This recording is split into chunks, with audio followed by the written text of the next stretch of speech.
Everyone, this is Priya Pawar again. और हमने chemistry complete कर लिया है एसीएफ के सिलेबस के अकॉर्डिंग। आप एसीएफ वाली प्लेलिस्ट में जा कर के उसको देख सकते हैं। साथ ही साथ बायोलॉजी भी कंप्लीट हो चुका है। बायोलॉजी की प्लेलिस्ट में जा कर के आप उसको देख सकते हैं। आज से हम स्टार्ट कर रहे हैं फॉरेस्ट्री, और फॉरेस्ट्री भी सिलेबस के अकॉर्डिंग ही चलेगा।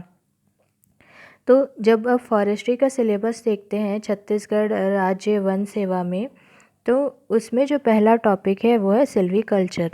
तो आज जानते हैं कि सिल्वीकल्चर क्या है, और टॉपिक वाइज ही हम चलेंगे। अगर आपको लेक्चर्स पसंद आते हैं तो आप चैनल को सब्सक्राइब कर सकते हैं, वीडियो को लाइक कर सकते हैं, शेयर कर सकते हैं, और कमेंट भी कर सकते हैं अगर आपको कुछ डाउट हुआ तो, या और कोई टॉपिक जिस पे आप चाहते हैं कि मैं लेक्चर बनाऊं, तो आप उसके लिए भी कमेंट सेक्शन में कमेंट कर सकते हैं।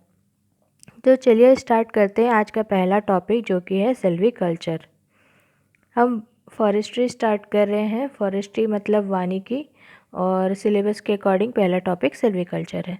तो सिल्वीकल्चर क्या होता है? ये एक ब्रांच है वानिकी की या फॉरेस्ट्री की, एक शाखा है फॉरेस्ट्री की या वानिकी की, जिसमें हम क्या करते हैं, तो इसमें हम डेवलप करते हैं, केयर करते हैं, और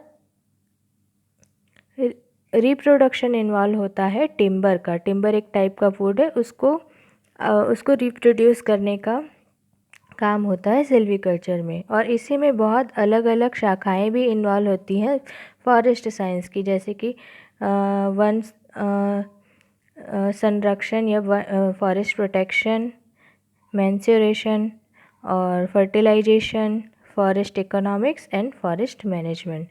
ठीक है। तो वनों का प्रबंधन कैसे होगा, उनका फर्टिलाइजेशन कैसे होगा, उनकी रक्षा या सुरक्षा हम कैसे करेंगे, ये सारी जो फॉरेस्ट साइंस की ब्रांचेस है, ये सिल्वीकल्चर के अंतर्गत आती हैं। गाइस, जो भी मैं टॉपिक ले रही हूँ उसकी पीडीएफ मैं नीचे लिंक डाल दूँगी मेरे ब्लॉग का, वहाँ पर जा कर के आप उसको डाउनलोड कर सकते हैं और बाद में उसे पढ़ भी सकते हैं। अब बात करते हैं कि सिल्वीकल्चर जो हम परफॉर्म कर रहे हैं, यह सिल्वीकल्चर जो है उसका मेन ऑब्जेक्टिव क्या होता है या इसका लक्ष्य क्या होता है। पहला लक्ष्य होता है कि आपको सुपीरियर क्वालिटी का टिम्बर बनाना है। ठीक है। सेकंड लक्ष्य होता है कि आपको ज़्यादा से ज़्यादा मात्रा में या ज़्यादा से ज़्यादा एरिया में आपको उत्पाद करना है, या production of higher volume per unit area, मतलब कुछ हर यूनिट एरिया में ज़्यादा से ज़्यादा प्रोडक्शन करना दूसरा काम होता है सिल्वीकल्चर के, अगर लक्ष्य की बात करें तो।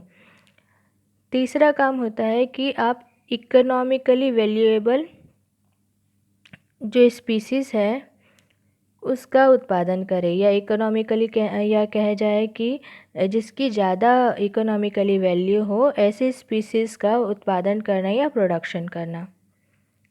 चौथा है रिफॉरेस्टेशन, वापस से आप फॉरेस्ट को वापस से बसाना। ठीक है। और जो रोटेशन होता है उसको रिड्यूस करना, जैसे कि आप क्रॉप रोटेशन करते हैं उसको रिड्यूस करना। साथ ही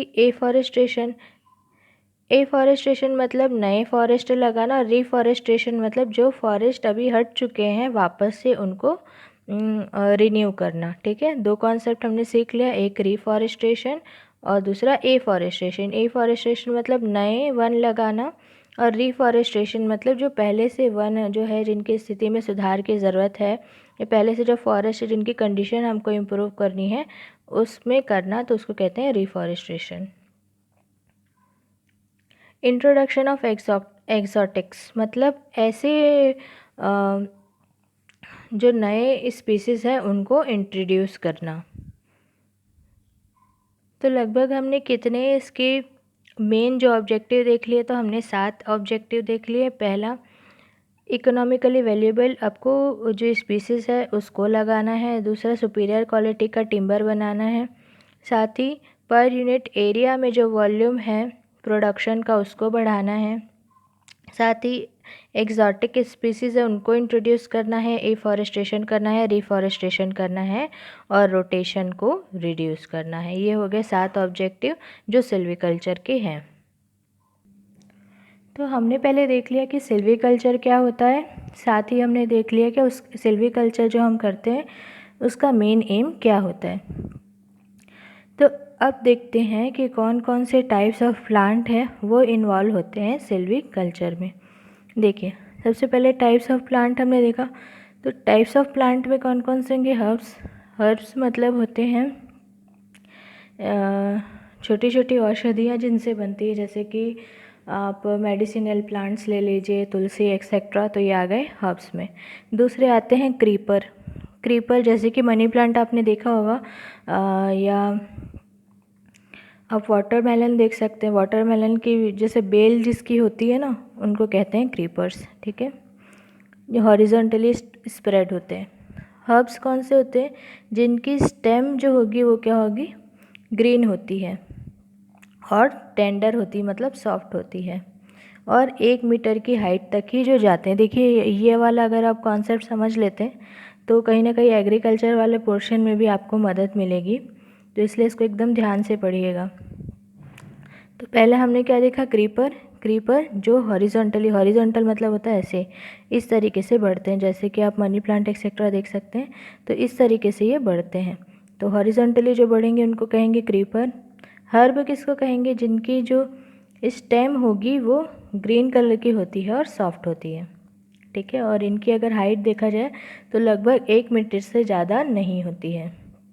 2 टाइप के प्लांट्स हमने देख लिया। तीसरा है ट्विनर। ट्विनर क्या होगा? ये स्पाइरली बढ़ेंगे, ठीक है, इस तरीके से बढ़ेंगे, स्पाइरली बढ़ते हैं दूसरे प्लांट के ऊपर में, ठीक है, दूसरे प्लांट के ऊपर में स्पाइरली बढ़ते हैं। फिर उसके बाद आता है क्लाइंबर। इस क्लाइंबर मतलब होता है जो चढ़ते हैं, जैसे कि मनी प्लांट भी आप देखते हैं कि मनी प्लांट क्या होगा, अगर आप उनको किसी का अगर पेड़ का सहारा देते हैं तो उस हिसाब से वो बढ़ने लगते हैं, तो इसको कहते हैं हम क्लाइंबर। स्पेशल स्ट्रक्चर होता है ताकि की ज़रूरत पड़ती है ताकि ये क्लाइंब कर सके, ठीक है। नेक्स्ट जो होगा वो है श्रब।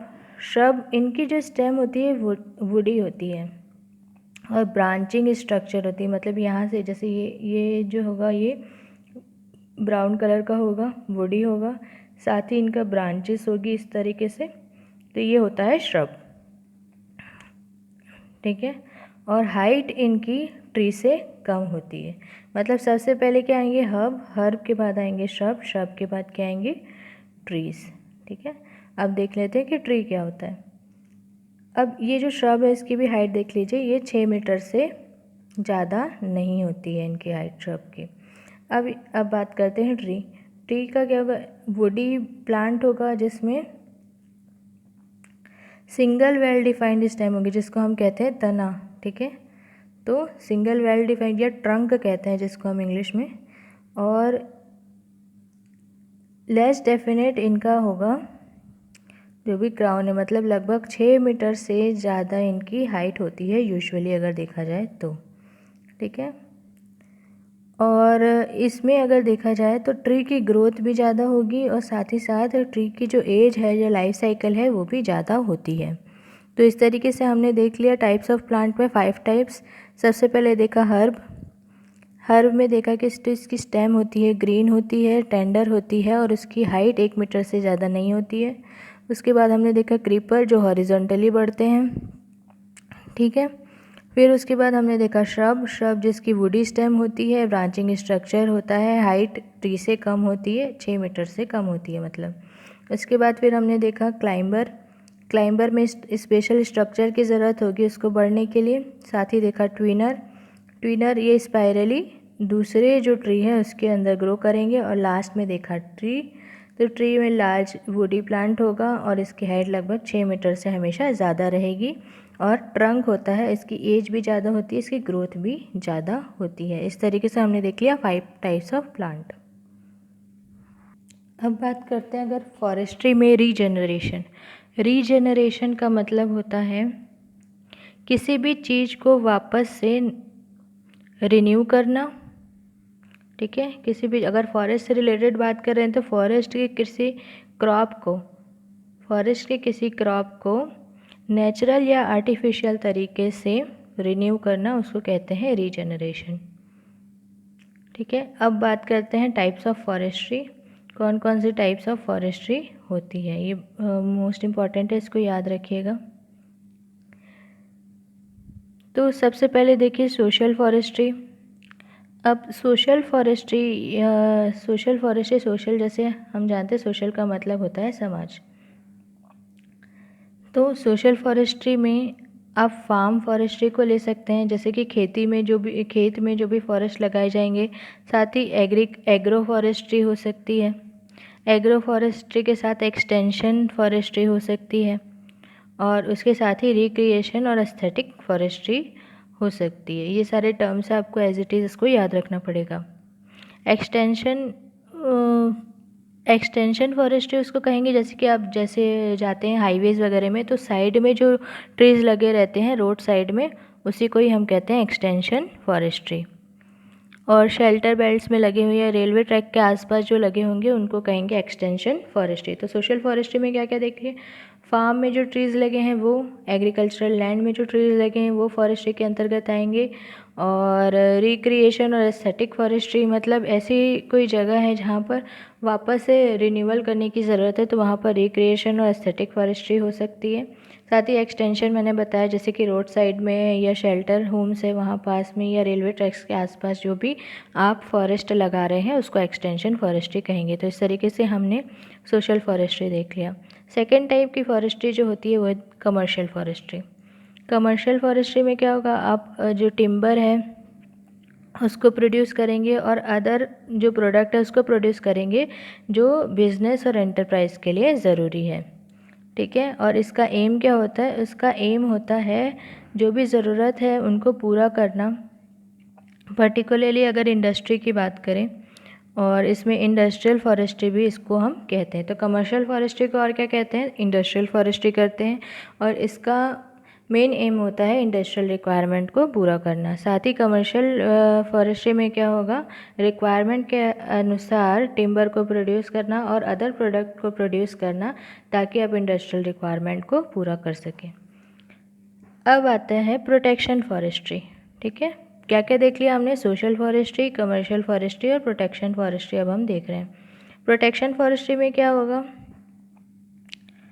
आपको एडवर्स क्लाइमेटिक इफ़ेक्ट से बचाना है फॉरेस्ट को, तो उसके लिए आप प्रोटेक्शन फॉरेस्ट्री करेंगे। सेकंड है जो हज़ार्ड आते हैं, जैसे कि नेशनल हज़ार्ड हो गया या फॉरेस्ट फायर हो गया, जंगलों में आग लग जाना, या फिर इंडस्ट्रियल डेवलपमेंट के कारण जो पेड़ों को काटा जाता है, तो उन सारे हज़ार्ड से फॉरेस्ट को डैमेज होने से बचाने के लिए आप प्रोटेक्शन फॉरेस्ट्री करते हैं। तो हमने दो बातें जान ली कि प्रोटेक्शन फॉरेस्ट्री में क्या होगी। तीसरी बात जो है वो है protection of land over which forest is situation. मतलब ऐसे, जैसे कि आपको पता है कि सॉइल इरोजन होता है, सॉइल इरोजन के कारण भी जो फॉरेस्ट है वो कम होने लग जाते हैं। तो ये सब चीज़ों से आप लैंड को भी आपको बचाना ज़रूरी है, इसलिए प्रोटेक्शन फॉरेस्ट्री हम करते हैं। अनदर इम्पॉर्टेंट कॉन्सेप्ट वो है क्राउन। तो क्राउन को आप अलग अलग स्पेसिफिक उसकी फीचर्स के हिसाब से बांट सकते हैं। ठीक है।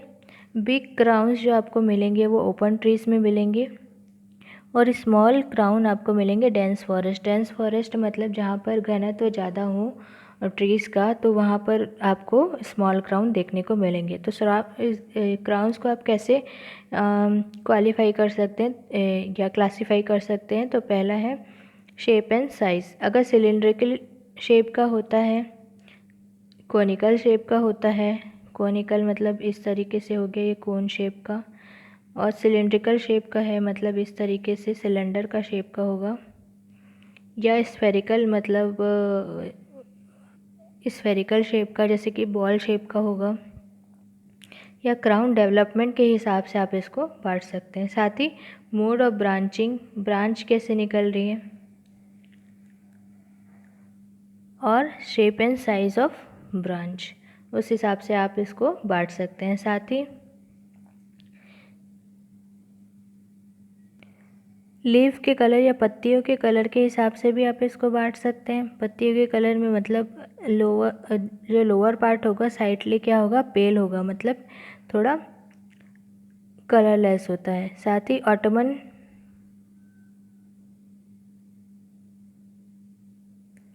ऑटम जैसे कि आप जानते हैं कि जो पतझड़ का समय होता है,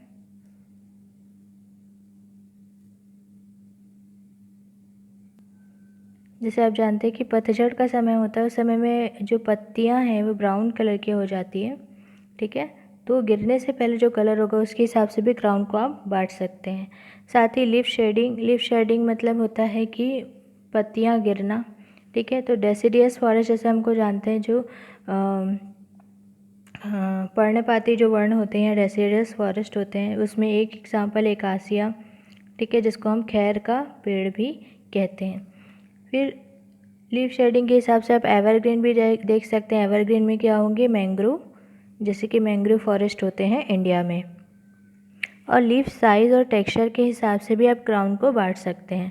पहले जैसे कि जहाँ पर ज़्यादा रेन होगी वहाँ पर लीव्स कैसे होंगे, ब्रॉडर मिलेंगे, और जहाँ पर कम रेन होगी वहाँ पर सॉफ्ट रहेंगे और उनके अलग अलग मेम्ब्रेन मिलेंगी, और टेक्सचर भी लीव का अलग अलग मिलेगा, या पत्तियों का टेक्सचर अलग अलग मिलेगा, और इजीली ये जो है डिकम्पोज हो जाती हैं सॉइल में। तो अभी हमने देख लिया कि क्राउन को आप कैसे कैसे क्लासीफाई कर सकते हैं। अब आता है अनदर इम्पॉर्टेंट कॉन्सेप्ट, वो है स्टेम डिफेक्ट। अब जैसे कि मान लीजिए ट्री का स्टेम है तो इसमें डिफेक्ट आ सकता है, और इस डिफेक्ट को आप कैसे कैसे देख सकते हैं। तो पहला है टेपरिंग मतलब एपिकॉर्मिक ब्रांचेस, ठीक है, एपिकॉर्मिक ब्रांचेस, ये याद रखिएगा। सेकेंड है बट्रेस, थर्ड है फ्लोटिंग, और फोर्थ है फोक्ड, मोर देन 1 लीटर। देखिए ये मोर देन 1 लीटर है, ये टेपरिंग का एग्जाम्पल है।